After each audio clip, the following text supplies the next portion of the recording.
नमस्कार, मैं हूं आपके साथ में श्वेता गर्ग और आप देख रहे हैं 4TV न्यूज। वक्त हो चला है उत्तराखंड की खास खबरों का। खबर देहरादून से है, जो उत्तराखंड के मुख्यमंत्री पुष्कर सिंह धामी से जुड़ी बड़ी खबर आपको बता दें। जो नवनियुक्त उम्मीदवारों को वितरित किए हैं नियुक्ति पत्र। संभागीय निरीक्षक के पद पर नियुक्त किए गए उम्मीदवारों को बांटे हैं नियुक्ति पत्र। इस वक्त की बड़ी खबर आपको देहरादून से बताई जा रही है, जहां पर उत्तराखंड के मुख्यमंत्री पुष्कर सिंह धामी से जुड़ी बड़ी खबर आपको बता दें। जहां मुख्यमंत्री पुष्कर सिंह धामी ने नवनियुक्त उम्मीदवारों को वितरित किए हैं नियुक्ति पत्र। जो संभागीय निरीक्षक के पद पर नियुक्त किए गए उम्मीदवारों को बांटे हैं नियुक्ति पत्र। इस वक्त की बड़ी खबर।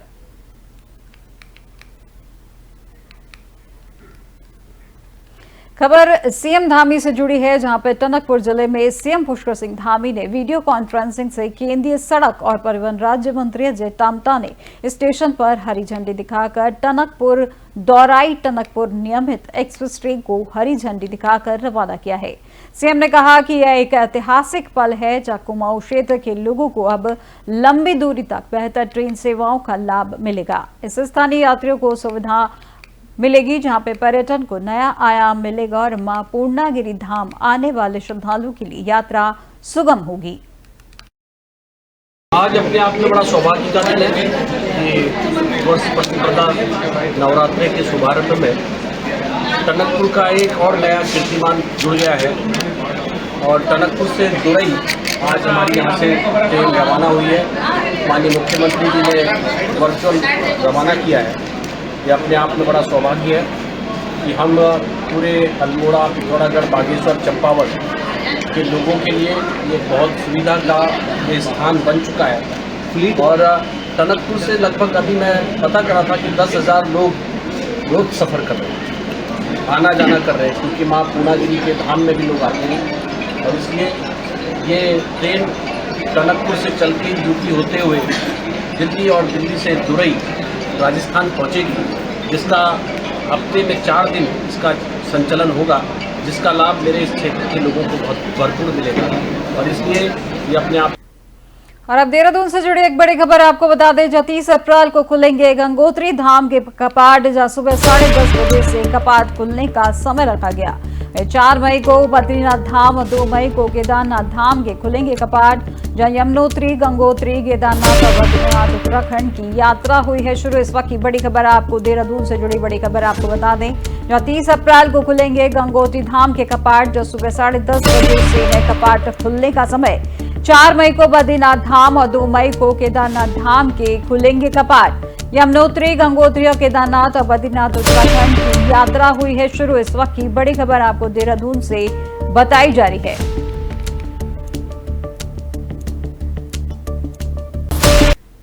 अपर पुलिस महानिदेशक अपराध और कानून व्यवस्था उत्तराखंड ने हल्द्वानी जिले में नैनीताल और उधम सिंह नगर के राजपत्रित अधिकारियों के साथ अपराध समीक्षा बैठक की है। जो समीक्षा बैठक के दौरान उन्होंने सर्किलों में घटित विशेष अपराधियों की समीक्षा की और सभी को अपराधी का सफल अनावरण करने के निर्देश दिए गए। उन्होंने क्षेत्राधिकारियों को आवंटित विवेचनाओं की समीक्षा की गई और साक्ष्य संकलन और अन्य आवश्यक कार्रवाई के आधार पर सफल अनावरण करने के निर्देश दिए गए। उन्होंने कहा कि सभी क्षेत्राधिकारी संवेदनशील होकर कार्य करें और जनता की अपेक्षाओं पर खरे उतरें, वहीं निष्पक्ष होकर विवेचनाओं और जांचों का निस्तारण करें। उसी के साथ ही उन्होंने ये भी कहा कि क्राइम ड्राइव अभियान की समीक्षा की गई और सभी को अभियान में सकारात्मक परिणाम हासिल करने के निर्देश दिए गए। बीते दिनों उत्तराखंड के पूर्व सीएम और वर्तमान में हरिद्वार सांसद त्रिवेंद्र सिंह रावत के द्वारा लोकसभा सत्र के दौरान उत्तराखंड में अवैध खनन को लेकर सवाल उठाया था, जहां मीडिया के सामने कहा कि शेर कुत्तों का शिकार नहीं किया करते, जिससे लोगों ने सचिव बीके संत से जोड़कर देखा और अब ऐसे में उत्तराखंड की आईएएस एसोसिएशन सांसद के बयान से नाराज है। मिली जानकारी के मुताबिक उत्तराखंड की आईएएस एसोसिएशन के द्वारा देहरादून में आपातकाल मीटिंग आयोजित की गई और त्रिवेंद्र सिंह रावत के शोर वाले बयान पर आईएएस अधिकारियों ने भारी रोष व्यक्त किया है। बैठक में तय हुआ है कि आईएएस अधिकारी का एक दल सीएम और मुख्य सचिव से मुलाकात करेगा और एसोसिएशन का कहना है कि अधिकारियों की आलोचना ठीक नहीं है, क्योंकि अधिकारी सरकार को नीतियों की ही अमल में लाते हैं। पूर्व सीएम के बयान को लेकर आईएएस अधिकारियों में रोष, जिसको लेकर उन्होंने एक बैठक बुलाई है जहां पर उन्होंने मुख्यमंत्री से मुलाकात की बात की है। बता दें कि बीते दिनों उत्तराखंड के पूर्व सीएम और वर्तमान में हरिद्वार सांसद त्रिवेंद्र सिंह रावत के द्वारा लोकसभा सत्र के दौरान उत्तराखंड में अवैध खनन को लेकर सवाल उठाया था। वह मीडिया के सामने कहा कि शेर कुत्तों का शिकार नहीं किया करते, जिसको लेकर लोगों ने सचिव बीके संध से जोड़कर देखा कि अब ऐसे में उत्तराखंड की आईएएस एसोसिएशन सांसद के बयान से नाराज हैं। और इस खबर पर ज्यादा जानकारी के लिए हमारे साथ हमारे bureau chief Ajay Pandey line पर जुड़ चुके हैं। तो अजय जी, जिस तरीके से आईएएस एसोसिएशन में एक रोष देखा जा रहा है, उसके संबंध में क्या कुछ जानकारी मिल पा रही है? आखिर किन कारणों के चलते इस तरीके का माहौल बना हुआ है?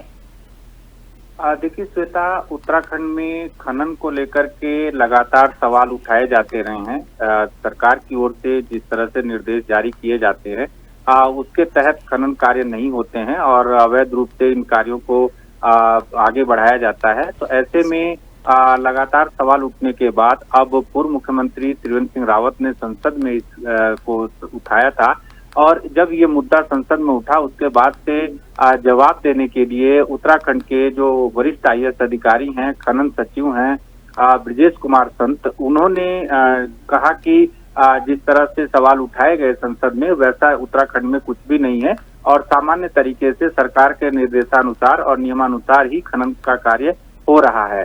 तो ऐसे में जब पूर्व मुख्यमंत्री त्रिवेंद्र सिंह रावत से ये पूछा गया कि आप अलग सवाल कर रहे हैं और अधिकारी अलग बात कर रहे हैं, तो ऐसे में वो उन्होंने एक बात कही और उन्होंने कहा कि जो शेर होते हैं वो कुत्तों का जवाब नहीं देते हैं। तो ये एक बड़ा अजीब सा जवाब उन्होंने दिया, अजीब सी बात कही और इसको लेकर के अब उत्तराखंड में आईएएस एसोसिएशन में काफी नाराजगी है। उनका ये कहना है कि जो आईएएस अधिकारी हैं वो सरकार के नियम के तहत ही, सरकार के निर्देश के अनुसार ही काम करते हैं और विकास कार्यों को आगे बढ़ाते हैं। तो ऐसे में उनके लिए इस तरह का अभद्र टिप्पणी करना, इस तरह का की भाषा का इस्तेमाल करना वो ठीक नहीं है और वो उसको अब अपने मान सम्मान से जोड़कर देख रहे हैं। यही वजह है कि आईएएस एसोसिएशन की जो बैठक हुई थी उसमें ये तय किया गया कि मुख्य सचिव से इनकी बात कही जाएगी और उसके बाद मुख्यमंत्री से वो मिलेंगे और अपनी बात कहेंगे और नाराजगी जताएंगे। तो देखिए, अगर आईएएस अधिकारी किसी विषय को लेकर के नाराज होते हैं और अपनी बात आगे कहते हैं उच्च अधिकारियों के साथ वो पहुंचाना चाहते हैं, यानी कि सरकार के समक्ष अपनी बात रखना चाहते हैं, तो ये भी बड़ा एक सवाल जरूर है। क्योंकि जिस प्रदेश में विकास की जिम्मेदारी उनके पास होती है, जिस प्रदेश को आगे बढ़ाना है, सरकार और प्रशासनिक अमला एक साथ समन्वय बना करके ही काम करते हैं। सरकार की ओर से जो निर्देश जारी होते हैं और प्रशासन के जो अधिकारी होते हैं, शासन के अधिकारी होते हैं, वो उसको आगे बढ़ाते हैं। तो ऐसे में पूर्व मुख्यमंत्री का जो ये वक्तव्य रहा है उसको अब उत्तराखंड के आईएएस अधिकारी अपने ऊपर लेकर के, अपने मान सम्मान को लेकर के बात कर रहे हैं और यही उनके तरफ से नाराजगी जताई जा रही है। जी श्वेता जी, बहुत बहुत शुक्रिया अजय जी हमारे साथ इस खबर पर जुड़ने के लिए। ये थे हमारे ब्यूरो चीफ अजय पांडे, जिन्होंने बताया कि उत्तराखंड की आईएएस एसोसिएशन के द्वारा देहरादून में आपातकाल मीटिंग आयोजित की गई। त्रिवेंद्र सिंह रावत ने बयान से आईएएस अधिकारियों में भारी रोष व्याप्त है और बैठक में तय हुआ है कि आईएएस अधिकारियों का एक दल सीएम और मुख्य सचिव से मुलाकात करेगा। 1992 बैच के उत्तराखंड में आज की मुख्य सचिव राधा रतूड़ी का कार्यकाल समाप्त हो रहा है, जब वहीं कल से आनंद वर्धन विधिवत तौर से मुख्य सचिव का कार्यभार संभालेंगे। सचिवालय में मुख्य सचिव राधा रतूड़ी का विदाई समारोह आयोजित किया गया है और इस दौरान राधा रतूड़ी मुख्य सचिव का कार्यभार नवनियुक्त मुख्य सचिव आनंद वर्धन को सौंपेंगी और वर्ष 1952 बैच के आईएएस अधिकारी आनंद वर्धन प्रदेश के 19वें मुख्य सचिव होंगे। और इस वक्त पे जानकारी के लिए हमारे साथ हमारे bureau chief Ajay Pandey line पर जुड़ चुके हैं। तो अजय जी, जिस तरीके से आज उत्तराखंड में मुख्य सचिव राधा रतूड़ी का कार्यकाल समाप्त होने वाला है, उसके संबंध में क्या कुछ जानकारी मिल पा रही है? देखिए श्वेता, अब वरिष्ठ प्रशासनिक अधिकारी जो आनंद वर्धन है आईएएस अधिकारी, उनको उत्तराखंड के मुख्य सचिव की जिम्मेदारी मिली है और हालांकि ये जिम्मेदारी उनको 1 साल पहले मिल जाती, क्योंकि जो राधा रतूड़ी हैं उनका कार्यकाल 1 साल पहले समाप्त हो गया था। उनको 6-6 महीने का 2 बार एक्सटेंशन मिला है और इस वजह से उनका जब कार्यकाल बढ़ गया तो वो मुख्य सचिव के रूप में लगातार काम करती रही हैं। अब उनका रिटायरमेंट हो गया है और आज उनके लिए विदाई समारोह का आयोजन किया जाएगा। शाम 5 बजे सचिवालय में ये आयोजन होगा और उसी दौरान वो मुख्य सचिव का जो चार्ज है वो आनंद वर्धन को सौंपेंगी, यानी कि आनंद वर्धन आज मुख्य सचिव का चार्ज लेंगे और कल से वो विधिवत रूप से मुख्य सचिव की जिम्मेदारी उत्तराखंड में निभाएंगे।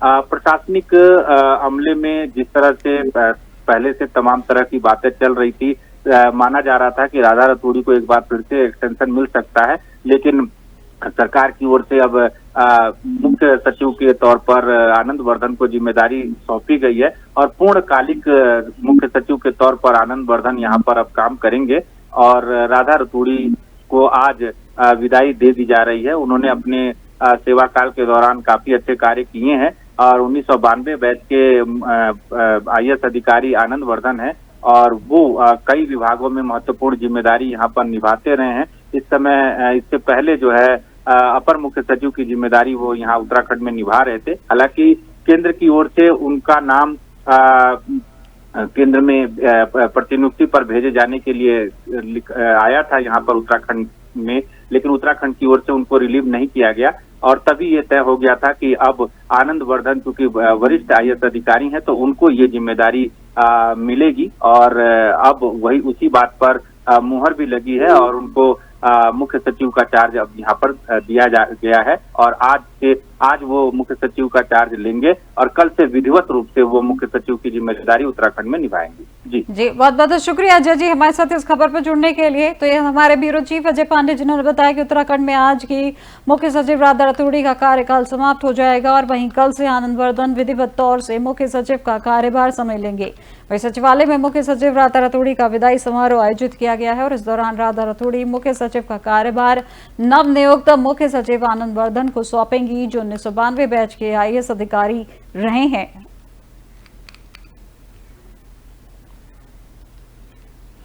खबर पौड़ी गढ़वाल से है जहां देवभूमि में देवी के कई सिद्धपीठ गढ़वाल राजवंश की कुल देवी के सिद्धपीठ राजेश्वर देवी हैं, जहां घर में निवास करती हैं सिद्धपीठ राजेश्वर देवी। देवभूमि में देवी के कई सिद्धपीठ हैं और श्रीनगर गढ़वाल के पास देवलगढ़ में एक सिद्धपीठ राजेश्वर का मंदिर है जो गढ़वाल राजवंश व उनसे संबंधित लोगों की कुलदेवी कहे जाने वाली राजेश्वर किसी मंदिर में नहीं बल्कि घर में निवास करती हैं, जिसमें 10 सितंबर 1981 से अखंड ज्योति जलती आ रही है।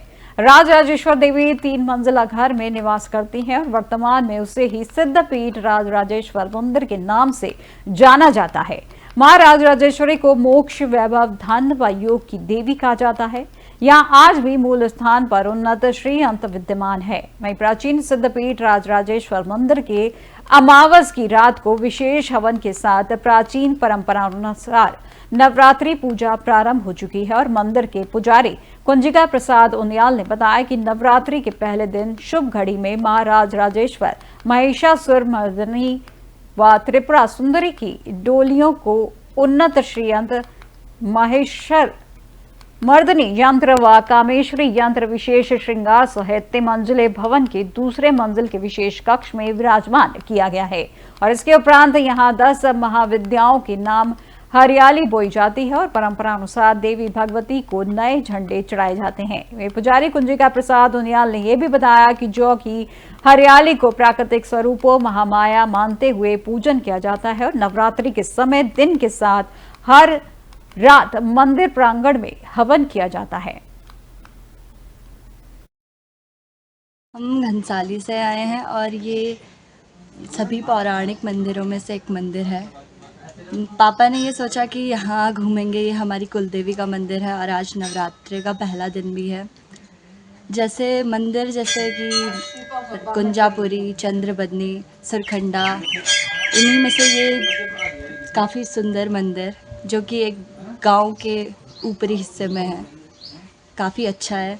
तो बहुत समय से हमारे मन में आ ही रहा था कि हमने वहाँ जाना है, लेकिन कभी ऐसा संयोग ही नहीं बना। ये भगवती की कृपा रहती है कि जब संयोग बनता है तभी आदमी आता है और आज वो घड़ी आई और नवरात्रि का पहला दिन भी है तो हमें बहुत अच्छा लगा। और इतनी अच्छी लोकेशन पे, और मंदिर की सबसे बड़ी विशेषता है कि ये नमस्कार, आप सबको मेरा प्रणाम। और मैं अपने ये मंदिर हमारे दादाजी का ही है, जिन्होंने हमें शिक्षा दी, हमें बताया इसके बारे में। बहुत पुराने समय से हम यहाँ पे आते जा रहे हैं। पहले हम आए, हम रहने वाले पौड़ी के हैं। हमारे पिताजी यहाँ आए, उन्होंने हमें इस मंदिर के बारे में बताया। मेरा नाम कुंडलिका प्रसाद भुनियाल है और मैं यहाँ पर मुख्य पुजारी की भूमिका निभा रहा हूँ। देखिए, अगर हम खाली राजनीति की बात करेंगे तो इतिहास आधा रह जाएगा।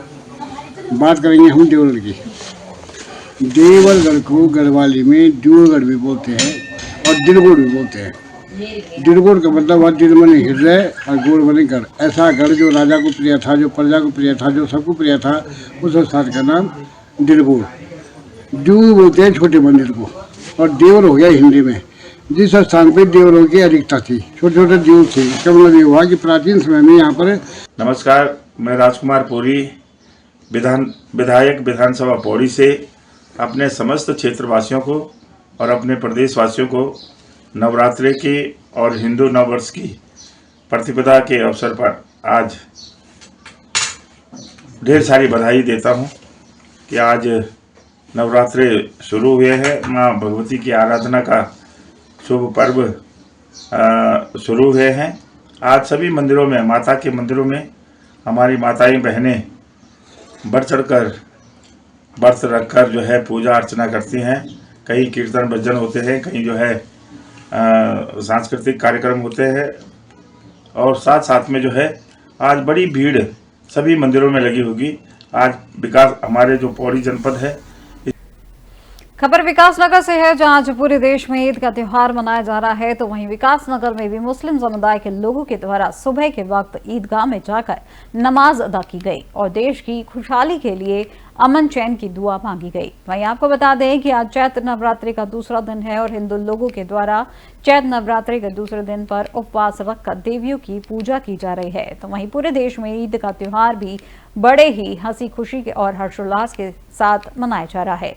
आप तस्वीरों में साफ तौर पर देख सकते हैं कि लोग एक दूसरे को गले मिलकर ईद का त्योहार मना रहे हैं और ईदगाह में नमाज भी अदा कर रहे हैं।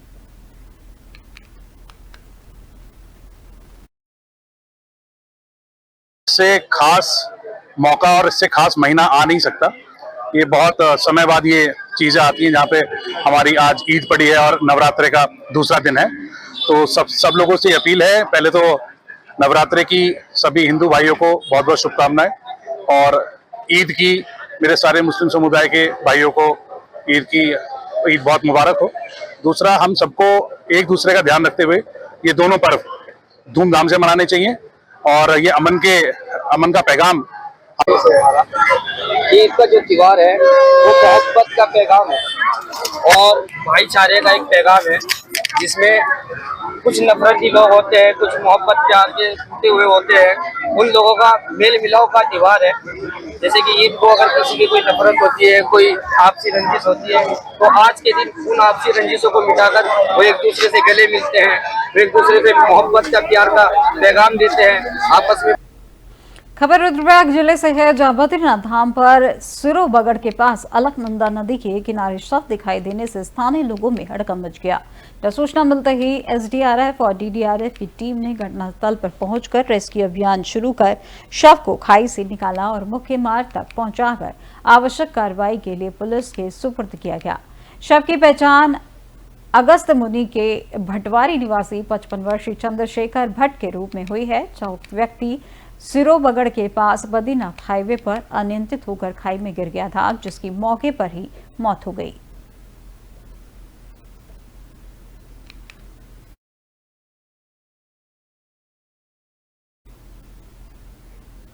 डोईवाला और देहरादून के बीच लच्छीवाला टोल प्लाजा पर लगातार हो रहे एक्सीडेंट को देखते हुए टोल प्लाजा को हटाने की मांग को लेकर कांग्रेस और राष्ट्रवादी रीजनल पार्टी ने बड़ा प्रदर्शन किया। जहां टोल प्लाजा पर हुए प्रदर्शनों में पूर्व मुख्यमंत्री हरीश रावत ने भी शिरकत की और आंदोलन को समर्थन देते हुए कहा कि सरकार को इस टोल प्लाजा को हटाने के लिए कार्य करना चाहिए। वहीं परवाधून कांग्रेस जिला अध्यक्ष मोहित उनियाल, राष्ट्रवादी रीजनल पार्टी के संयोजक शिव प्रसाद सेमवाल और टैक्सी यूनियन जॉली ग्रांट के अध्यक्ष महेंद्र भारती के साथ तमाम लोगों ने कहा कि लच्छीवाला टोल प्लाजा पर लोकल लोगों को अवैध रूप से टोल टैक्स की वसूली की जाती है, जबकि हाथियों का आवागमन भी होता है और अब यह टोल प्लाजा दुर्घटनाओं का कारण बन गया है। इसलिए जनहित में इस टोल प्लाजा को यहां से हटाकर अन्य स्थापित किया जाए। ये एक प्रकार का साक्षात चलता फिरता 24 घंटे का अत्याचार और ये सारी जनता पर अत्याचार है, स्थानीय लोगों पर भी है और उससे ज्यादा पौड़ी, चमोली, कोटद्वार, रुद्रप्रयाग, यहाँ से आने वाले लोग, टिहरी से आने वाले लोग जो थोड़ा सा चलते हैं ना इस हाईवे में, उनसे भी उतना ही टैक्स वसूला जा रहा है। स्थानीय लोगों को एग्जम्प्ट होना चाहिए और जिस जहाँ पे बना रखा है वो ये एक्सीडेंट प्रोन एरिया है। एक बार मैंने पहले भी इसके ऊपर टिप्पणी की थी इस टोल टैक्स पर। ये एक प्रकार का साक्षात चलता फिरता 24 घंटे का अत्याचार और ये सारी जनता पर अत्याचार है।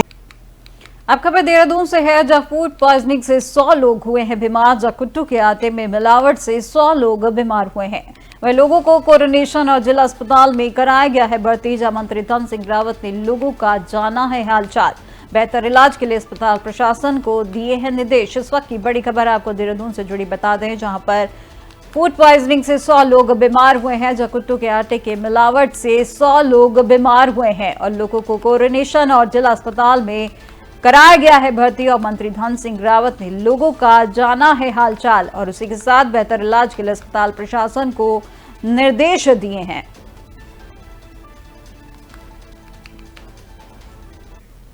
उत्तराखंड की अब तक की खबरों में फिलहाल बस इतना ही और देश दुनिया की तमाम जानकारी के लिए देखते रहिए 4TV न्यूज। नमस्कार।